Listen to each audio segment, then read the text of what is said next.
Well, good afternoon. I'm Alex. This is Josh. We are the target audience. Content's made for absolutely everybody, but we think it's specifically made for us and hopefully for you as well. It feels like it's been a long time since we've sat down to watch this show. I mean, granted, I think it's only been like a few days since our last upload at the time of this recording, but we took a break from recording for the past week, and boy, am I excited to get back.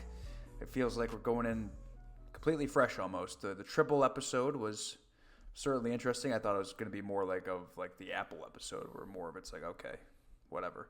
But no, there was a lot of shit going on, a lot of good stuff, and I think we were right about the guy selling the tribbles. Like, they were originally going to keep that for Harry Mudd's actor, but he was busy doing something else. So it's funny. Like, recently, I feel like we keep saying like, "Oh, it's been a while," but really, this time it has been a while. It's been almost 2 weeks since we've watched Star Trek, and I was getting the itch in the last few days. I posted on our Patreon a picture of me watching a VHS of the Man Trap I found. We dug out an old VHS player, and I was watching that. I was watching some of my box set, just kind of checking it out. So I've been ready to get back into it, and excited to start the back half of Season 2 here and keep it going.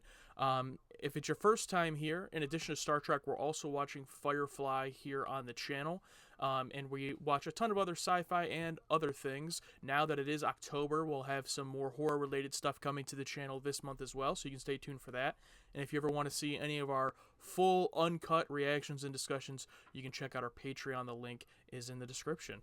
Instant checkup, Lieutenant Uhura, and I will beam down and make a routine check of its facilities. Mind the store, Mr. Spock? Acknowledged, Captain. Lieutenant Uhura, let's go. Yes, sir. mind the store. Energize, Scotty. Aye, Captain. This is an interesting trio to beam down. Captain, what happened? Spock here. Mr. Spock, they vanished. I presume you mean they vanished in a manner not consistent with the usual workings of the transporter, Mr. Scott. Mean that? You think I'd call you if they just beamed down? Correct Enterprise. Correct Enterprise. Oh my goodness. Are they pitting a bunch of different races against each other? Ooh, yeah, a tournament of some sorts. Ooh, look at her taking on two of them. Chekhov has no chance.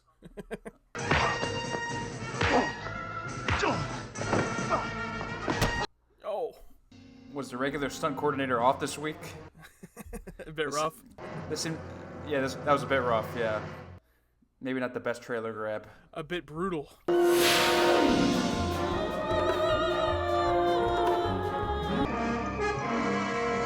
What a title. Another Gene Nelson.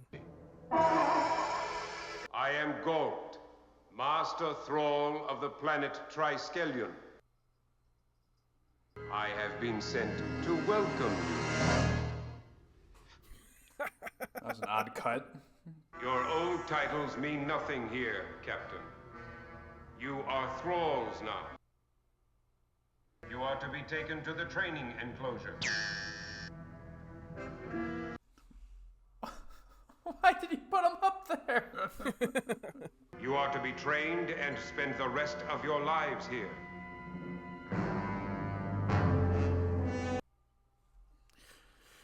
Digging the costume design. Whatever that power surge was, it had nothing to do with the transporter or with any other system aboard this ship. I'm beginning to believe that, Mr. Scott. Scotty defending the ship. Love it. At the moment, that is all we can do, except hope for a rational explanation. Always thought that was a human failing, Mr. Spock. Constant exposure does result in a certain degree of contamination.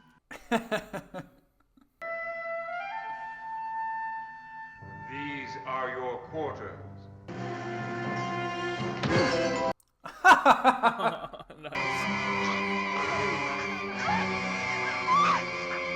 Well, that was a solid plan. I don't know why it didn't work. Escape is quite impossible. Return to your quarters.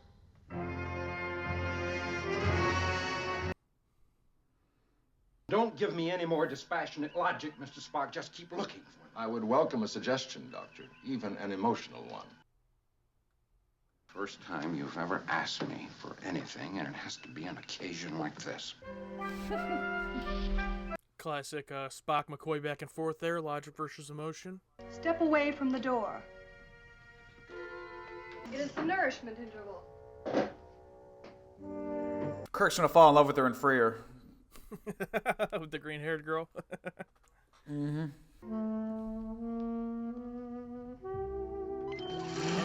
This music, you know what that means. Mm-hmm. Romantic Chekhov coming back. It's a nice name. Chiku. Chekhov. I like the voice effect. You are a fine specimen. I like you better than the others. We may even be selected for each other.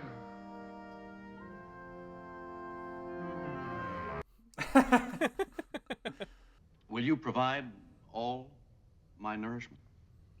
Of course. Never seen a top sergeant who looked like you. What does that mean? Means you're a very beautiful woman. Who called it? Your mother and father. She who bore me was killed in a freestyle match. Freestyle. A rap battle. Hold! That was like Doctor Strange. This thrall was slow in obeying a command. For his punishment, he will be practice target. You begin, Uhura. No! I will not do it! None of us will do it, Galt.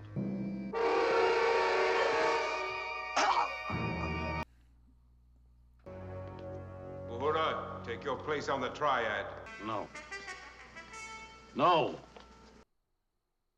You will take the punishment.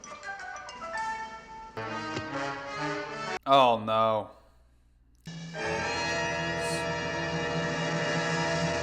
Oh, don't face the whip. Captain's log supplemental. Oh, Stardate cuts right to it. unknown.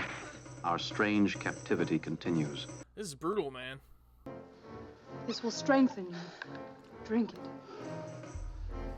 Oh, there you go. Helping him out. Some wine. There we go.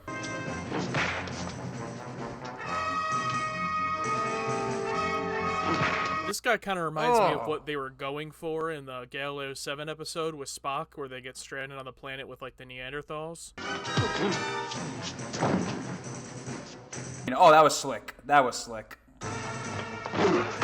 Ooh! There you go. Right to the balls. I like how the bald leader guy just doesn't care no matter what's happening. No emotion.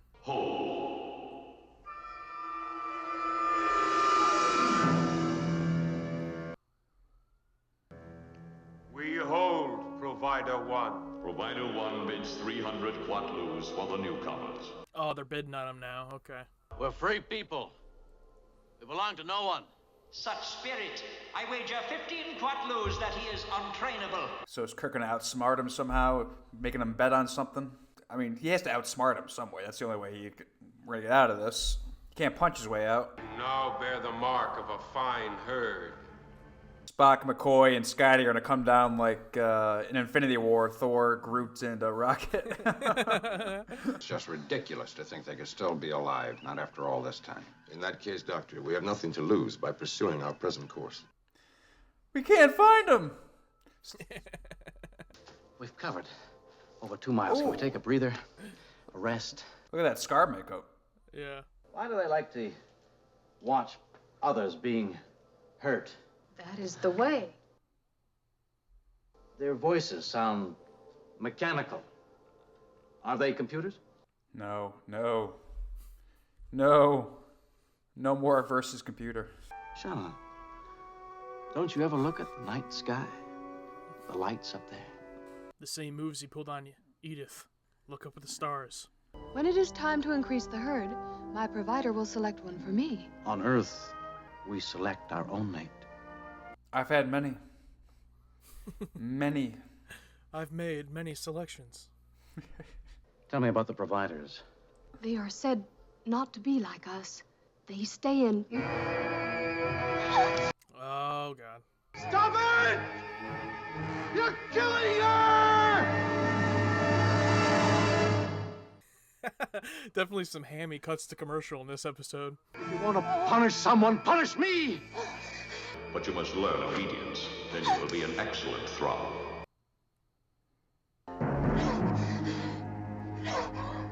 It's all right. Oh, man. I definitely thought they were going to kill her.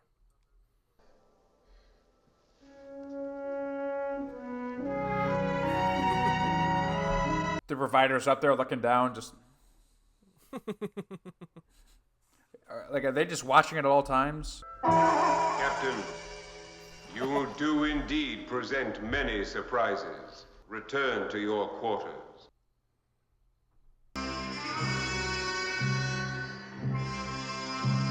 Oh, nice shot there.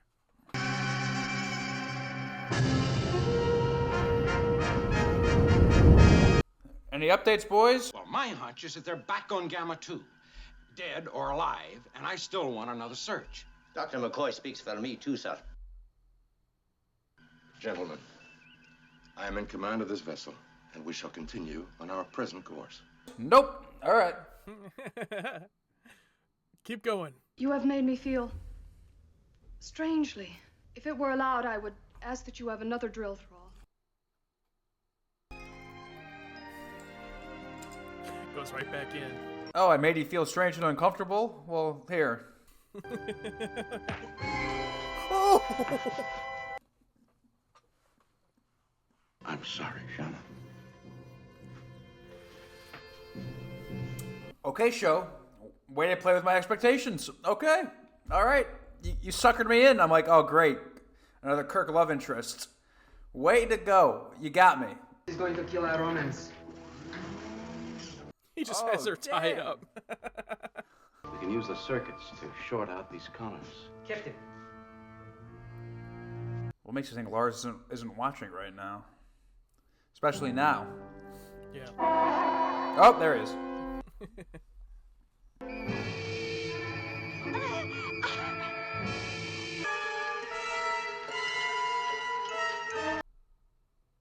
What the devil's going on? Spock? Spock? Spock? You are interesting in many ways. But you are afraid. You present no danger while you wear the collar. Then show yourselves. There is no objection.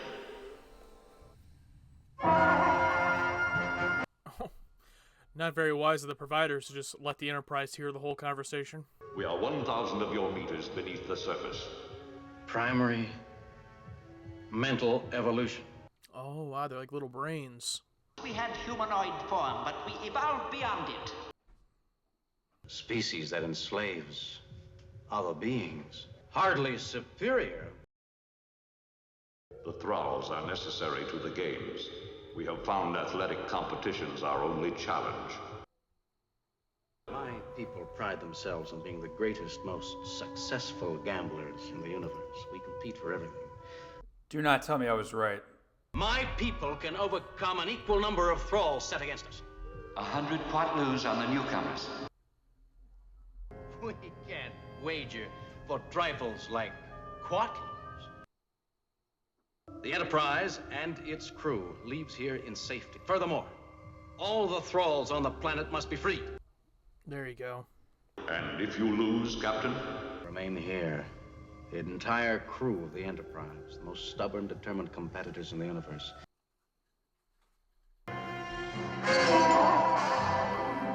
Finally, I was like, when are we actually going to see one of these competitions they're talking about? Thralls must stay in the blue area. You will take the yellow. Almost like Squid Game. Heaven's got very little to do with this. Enterprise once again getting that pay-per-view showing of Kirk fighting. I feel like the colors on the thing is just such an unnecessary addition. Like, why do they have to stay in the colors?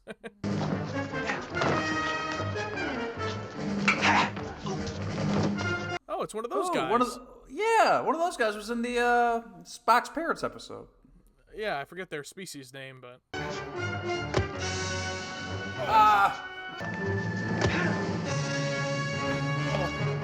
The cut to the dude watching and then And then back to him with the...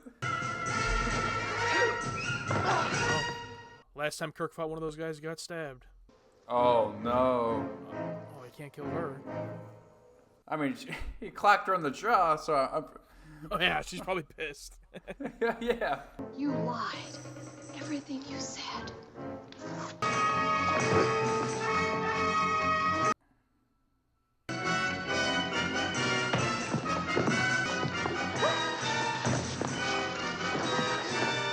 Oh. Bros! Surrender! You have won, Captain Kirk. Unfortunately. However, the terms of the wager will be honored. You are free. I did what was necessary. Someday I hope you'll understand. I understand. You will leave us now? I would like to go to those lights with you. Take me. There's so much you must learn here first. The providers will teach you. Learn it.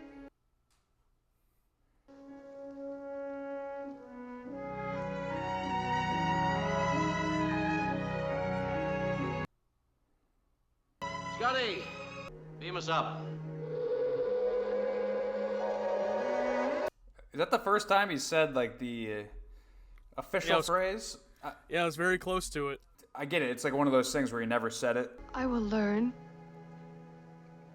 and watch the lights in the sky and remember. Ooh. So is there... Wow. They definitely ran out of time there. Jesus. So you think there's like a comic or a book or something where it's like she comes back? Or maybe she comes back in one of the movies or something? I don't know.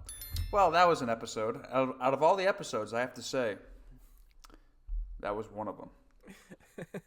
That was definitely one of them. I actually really liked that episode. I mean, was it the best? No. They could have done a lot of things better, and we'll talk about, different stuff. But overall, when we started the second season and we watched Amok Time, I had said something to the effect of like, I'm totally in if they want to do these more weird sci-fi episodes, and we've gotten some of those this season, and a lot of those have been my favorite. I don't know if this one would be one of my favorites, but I enjoy any time they do something really weird and different this season, and this was one of those times.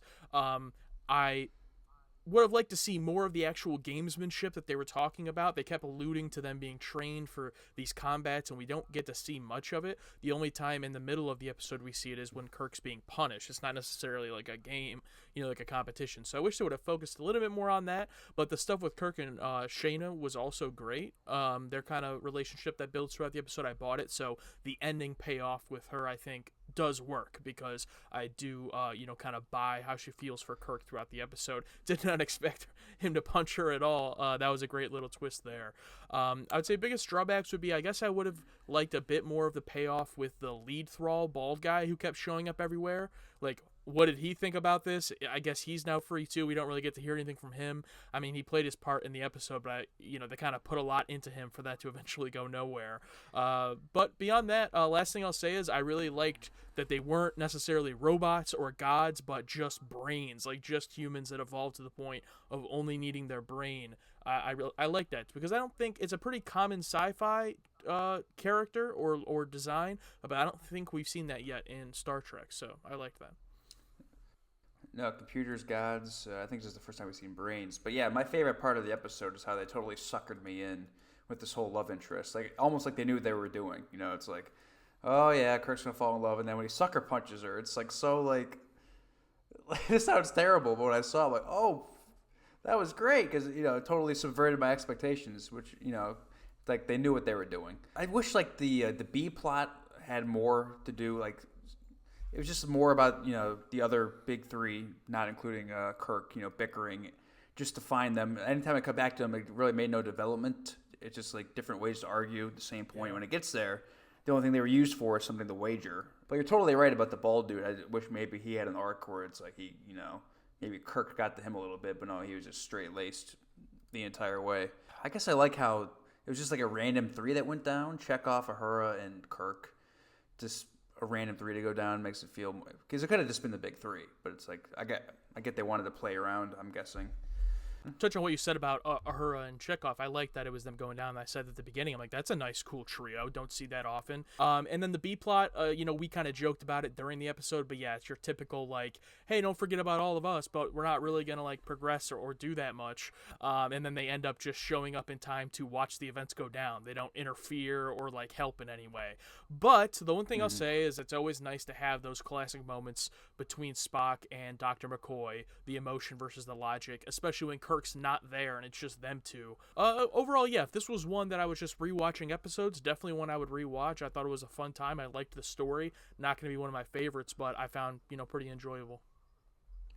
Yeah. Oh, I forgot to mention the stunt coordination. Very rocky in like the first segment, but as it went on, they kind of figured it out. Well, that's going to be our thoughts on, what is this one called, the full title? The Gamesters of Triskelion. Yeah, that's a mouthful. That's our thoughts on that. Comment, let us know, what did you like, not like about this episode, anything we said you agree, disagree with, or something we didn't touch on. Let us know in the comments. And if it's your first time here, make sure to subscribe, become part of the target audience. Absolutely. Also, the exposition dump was weird with Kirk just telling them, that what's going on. This is what happened. This is what you just watched. Anyway, I'm done. Yeah. I'm done complaining. I'm Alex. This is Josh. We are the target audience. Content's made for absolutely everybody. We think it's specifically made for us, and hopefully for you as well. Thanks for watching. See you in the next one.